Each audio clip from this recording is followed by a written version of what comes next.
আমাকে যাওয়ার কোন জায়গা নাই। আবার কোন চর জাগবো, কোন চরে আবার যাবো। আমাকে অনেক সুখে আছে আসলে। এই নদীটা যদি আমাকে কেউ একটু ফ্রি দিত তাহলে আমরা অনেক সুখে থাকতে পারতাম। এইখানে জমি জমা কত বিঘা আছে? তাতে আর কি 15-16 বিঘা আছে। মাশাআল্লাহ, ভালো জমি আছে। এই 15-16 বিঘা যদি না ভাঙ্গা যায়, যদি এই চাষবাদ করে খাইতে পারেন তাহলে তো। তাহলে আলহামদুলিল্লাহ আমার একটা ছেলে 4 মেয়ে, আচ্ছা। আলহামদুলিল্লাহ আমি খাইয়ে নিয়ে যথেষ্ট সুখী আল্লাহ রাখছে আমারে।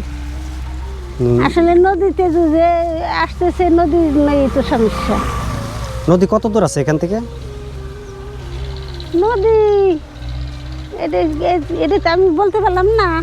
মোটামুটি এদিকে কাছে আসছে। হ্যাঁ, কাছে আসছে। যে এমনি যে কিসের ঘাট কয়, অন্যের ঘাট কয়, অন্যের ঘাট দিয়ে নদী চলে আসছে এদিকে আসতেছে। হ্যাঁ, তো নদী এদিকে আসলে আপনাদের জন্য খুব বিপদ। আমাকে যাওয়ার কোন জায়গা নাই। আবার কোন চর জাগবো, কোন চরে আবার যাবো, সেটা হলো আমাকে চিন্তা। চিনতে পারবো না।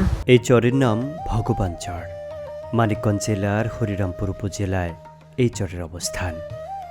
এই চরে রয়েছে বিদ্যুৎ সুবিধা, রয়েছে ইন্টারনেট সুবিধা। পাকা রাস্তা দিয়ে দাপিয়ে বেড়ায় এই চরের বাইক এবং ঘোড়ার গাড়িগুলো।